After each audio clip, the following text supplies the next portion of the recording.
Il est tout juste 18h30 sur Aloula et c'est le journal. Voici les grands titres de l'actualité.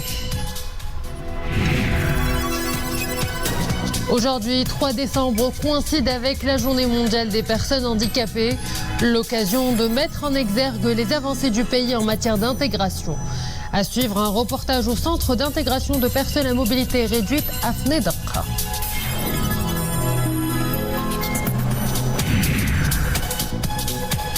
Puis nous braquerons les projecteurs sur la nouvelle infrastructure qui vient d'ouvrir ses portes à Rabat.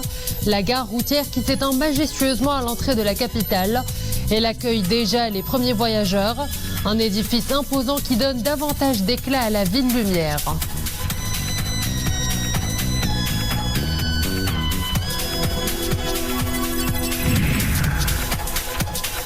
Également dans ce journal, la chronique Coupe du Monde. Les Lions de l'Atlas terminent premier du groupe F. Ils mettent ainsi le pied en 8e de finale. Une première depuis 36 ans. Un sacre qui nécessite une préparation assidue. La deuxième étape de cette grand-messe footballistique démarre dès aujourd'hui pour certaines sélections. Bonsoir à tous. Nous célébrons aujourd'hui la Journée mondiale des personnes handicapées. L'occasion de mettre en lumière les efforts déployés pour intégrer les personnes à besoins spécifiques dans la société et répondre à leurs attentes. De plus en plus de centres spécialisés ouvrent leurs portes pour prendre en charge ces personnes. C'est un reportage à Fnedq de Abdelali Gnouni, Yassine Benjeloun et Zakaria Moukenbillah. Le centre d'intégration des personnes à mobilité réduite de Fnedq. Dans cet atelier de couture et de travaux manuels, ces apprentis peaufinent différentes techniques dans la broderie.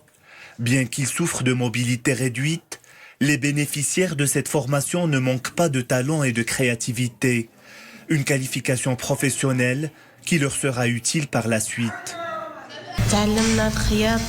Nous avons appris la couture. Auparavant, je n'arrivais pas à mettre un fil dans une aiguille. Aujourd'hui, je peux aussi coudre les boutons sur un vêtement. J'ai appris la broderie et le perlage. Je me sens à l'aise dans ce centre. Je sens que j'ai une valeur ajoutée. En plus des ateliers de formation professionnelle, les bénéficiaires sont pris en charge pour des séances de rééducation fonctionnelle.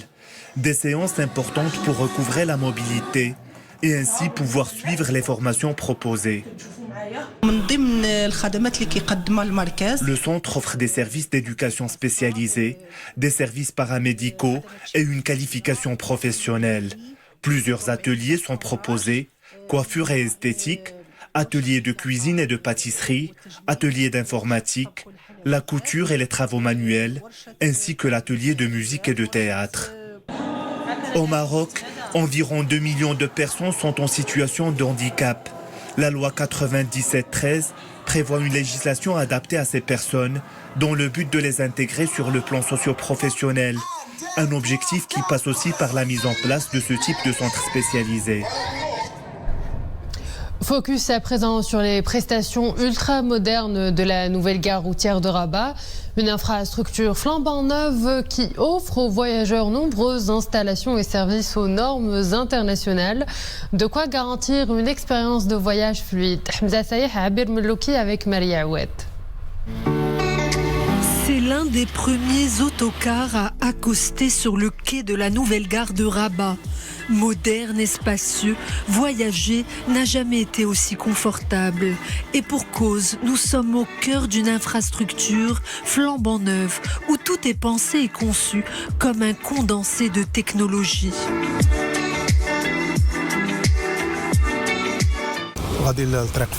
Je suis en transit ici avant d'aller à Fès et je suis agréablement surpris par tout ce que je vois. Cette gare est tout simplement somptueuse. L'infrastructure y est magnifique. C'est une expérience incroyable. Bornes tactiles interactives, support d'aide à la bande, food truck et rampes dédiées aux personnes à mobilité réduite. Quand l'innovation digitale s'invite sur les quais des gares, les voyageurs découvrent une nouvelle manière de se déplacer.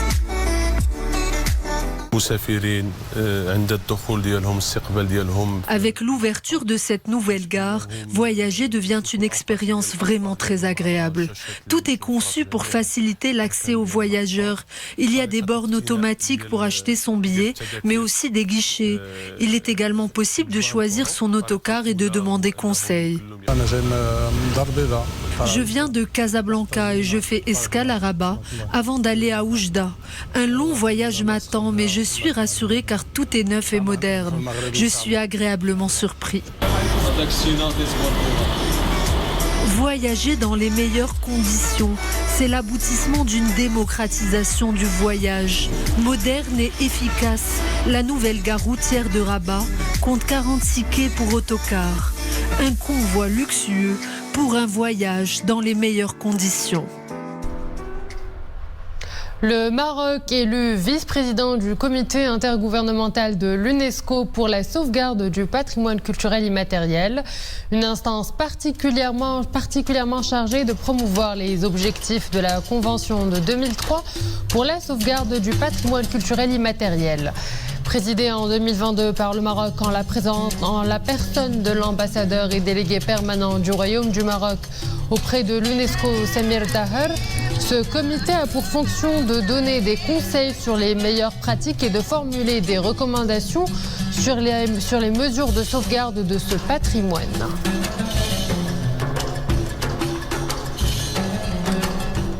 À plein régime, les huitièmes de finale ont déjà commencé aujourd'hui et les Lions de l'Atlas y participent pour la première fois depuis 1986. La deuxième fois depuis 86, donc nous avons déjà été en huitième de finale en 86.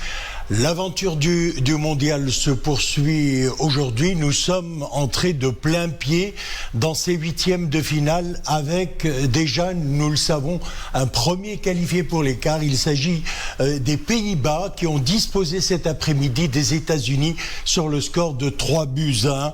Nous allons y revenir. Le Maroc, lui, sera l'adversaire de la Roja en ces huitièmes de finale. Le Maroc a décroché son billet pour ces huitièmes en battant le Canada 2-1 pour la compte de la troisième et dernière journée du groupe F. Mardi 6 décembre, les Lions de l'Atlas seront opposés donc aux hommes de Luis Enrique, le sélectionneur espagnol. Il y aura un match très intense à disputer pour les deux équipes et un match qui ne sera pas de tout repos.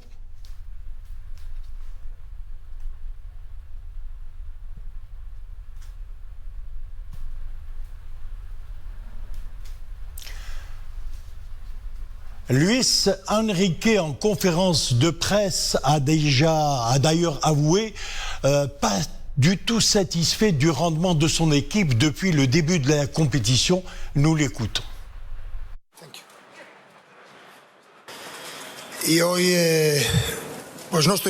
Dans le football, il n'y a pas de bon ou mauvais côté.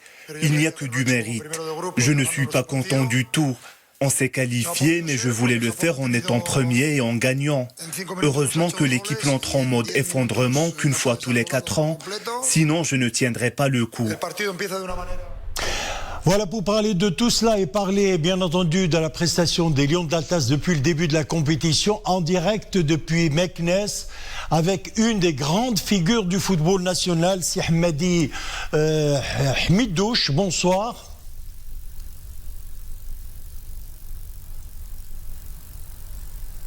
Si Hamidouche, bonsoir, vous m'écoutez? Vous m'entendez?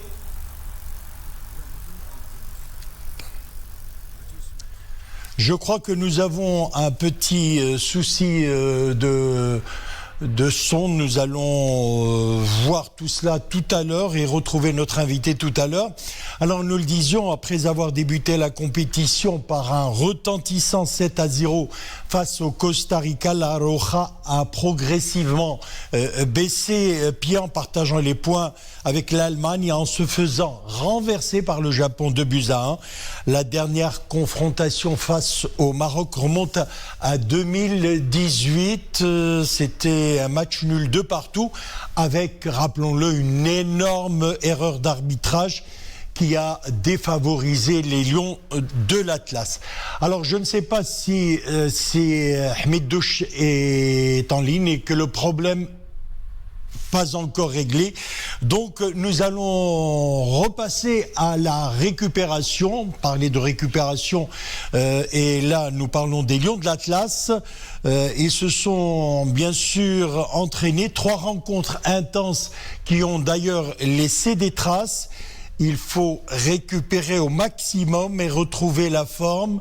Alors, est-ce que 4 jours sont suffisants pour être 100% de ces moyens ? Nous allons essayer d'y répondre avec notre invité. Ça sera dans quelques instants. Mais avant, je rappelle le match donc du Maroc face à l'Espagne. Ça sera le 6 décembre 2022. Maroc-Espagne est fixé à 16h. Et je le disais donc, nous sommes entrés de plein pied aujourd'hui dans les 8e de finale avec le match donc qui a opposé cet après-midi les Pays-Bas aux États-Unis. Premier qualifié les Pays-Bas qui ont battu donc les États-Unis 3-1. Et puis nous aurons à 20h un autre match. Il s'agit de l'Argentine qui sera opposée à l'Australie. Autre match des 8e de finale, ça sera dimanche 4 décembre 2022. La France jouera la Pologne, c'est à 16h. Et puis un autre pays africain, le Sénégal, sera opposé à l'Angleterre, ça sera à 20h. Lundi 5 décembre, Japon-Croatie à 16h. Et nous aurons un certain Brésil-Corée du Sud à 20h. Et puis mardi, je le rappelle et je le répète, le Maroc sera opposé à l'Espagne. C'est à 16h. Et puis le Portugal affrontera la Suisse.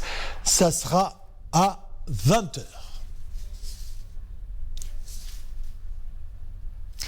Alors je ne sais pas si la ligne a été rétablie avec Meknes, c'est notre invité ce soir.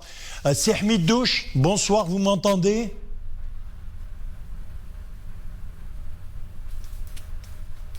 Bonsoir, je vous entends très bien. Alors c'est Hamid Douche, avant de parler de cette confrontation face à l'Espagne, un petit mot concernant la qualification du Maroc au 8e de finale, après Mexico 86.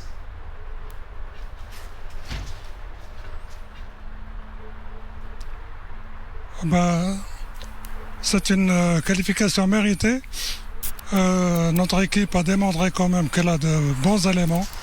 Ils ont su s'imposer sur le terrain par le premier match où ils ont un peu respecté la Croatie. Ils pouvaient quand même, avec un peu d'audace, on aurait dû battre la Croatie aussi. Mais à chaque match, on a vu certains joueurs évoluer en mieux.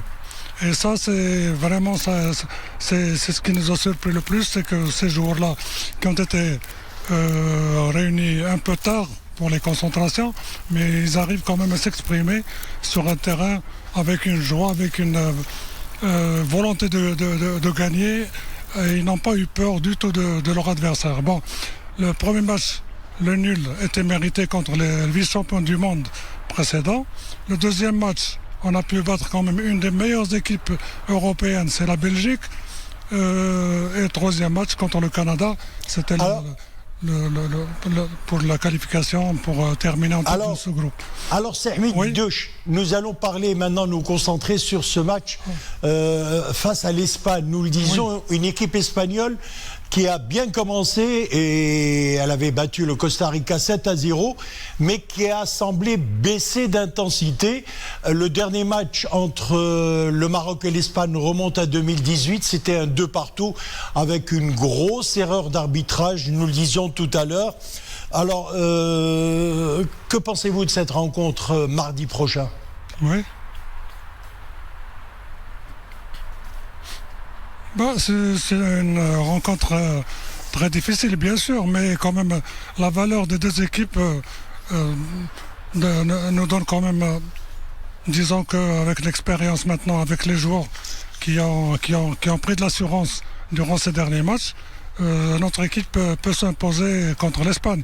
En plus de ça, nous avons des joueurs quand même qui jouent dans des grands clubs d'Europe, donc ils sont habitués au football européen, ce qui fait qu'ils n'auront pas cette timidité en face de l'adversaire. Bien sûr, les Espagnols sont aussi forts, mais ce qu'on a vu jusqu'à présent, notre équipe nationale est capable de remporter la victoire pour se qualifier au tour suivant. Alors, Ahmed Douche, on a joué 3 matchs intenses, Croatie, Belgique, Canada. Nous avons des blessés, il faut récupérer au maximum d'ici mardi. C'est possible et c'est faisable, bien sûr, et j'espère que les joueurs seront en forme 100%.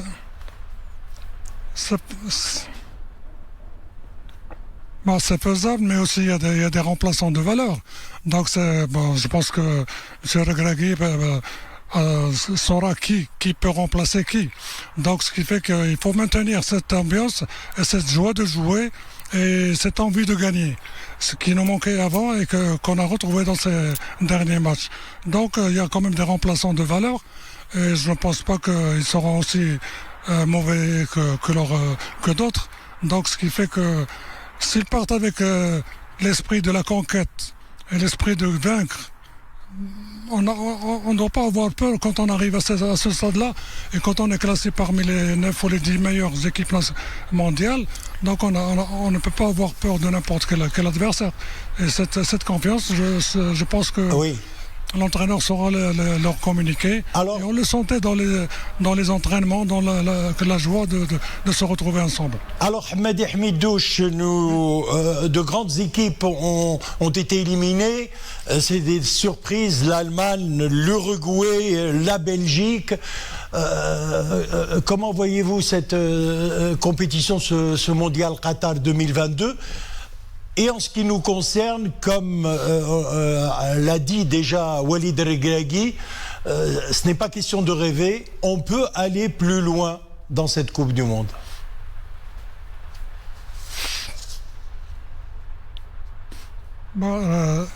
S'il y a des équipes nationales de gros calibre qui ont été éliminées, c'est que on vient de sortir, disons, des vacances et le travail de fond n'a pas été payant jusqu'à présent, donc ce qui fait que toutes les équipes se valent. Alors que durant la saison, il y a quand même des périodes où certaines équipes arrivent à s'exprimer beaucoup mieux que d'autres. Ce qui fait qu'on a vu pas mal d'équipes nationales de valeur, telles que l'Argentine, l'Allemagne, qui ont été éliminées quand même. Oui. Mais alors l'avantage qu'on a eu dans cette Coupe du Monde, c'est qu'elle débute oui. Oui, c'est Ahmed Douche. Alors, pour revenir au match de mardi face à l'Espagne, très rapidement, vous restez confiant ? Oui. Et comment ? Je reste confiant parce que je crois en ces valeurs de ces jeunes qui ont beaucoup appris, ne serait-ce que lors des derniers matchs. Donc, ils sont heureux. Et ils sont heureux de satisfaire le public marocain et de défendre les couleurs du Maroc. Donc, ce qui fait que je suis content et je suis quand même fier de cette équipe-là qui peut quand même gagner l'Espagne. Et c'est dans la mesure du possible. C'est Ahmed Douche, merci d'avoir été en direct avec nous depuis Meknes. Nous croisons les doigts plutôt pour mardi prochain face à l'Espagne et nous espérons bien sûr être au quart de finale. Merci. Et passons Boubacar à présent au top 30 des meilleurs buteurs de l'histoire de la Coupe du Monde. Qui est l'homme du soir, Boubacar ? Nous le saurons dans quelques secondes, juste après le jingle.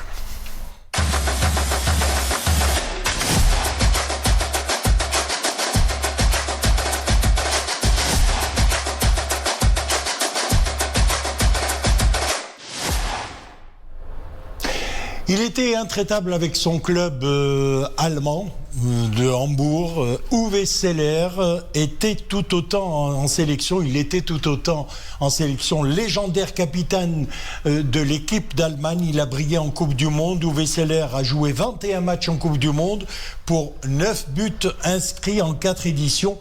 2 en 1958 lors du mondial organisé en Suède, 2 en 62 au Chili, 2 buts en 1966 lorsque la Coupe du Monde était organisée en Angleterre et 3 en 70 au Mexique. Et on en arrive au mot de la fin, le 22 juin 1986, un match oppose l'Argentine à l'Angleterre.